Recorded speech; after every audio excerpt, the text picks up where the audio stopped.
Hi guys, in this video I am going to show you how to fix Telegram not sending code. So let's get started. First go to your mobile settings. And in settings here you can find the option App Management, just tap to open it. Next, tap on the second option, App Settings. Now here in the search bar, search for Telegram and then tap to open it. Now first go to Permissions here. Next, tap on Phone here. And then tap on the option Allow. Then go back and tap on the option Storage and Cache.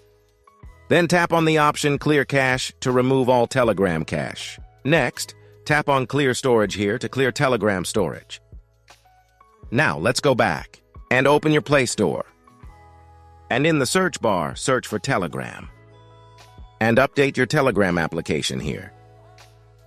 Once you've done all, I hope, guys, it will help you to receive code from Telegram. If the Telegram application still not send any code, then you need to connect a VPN proxy.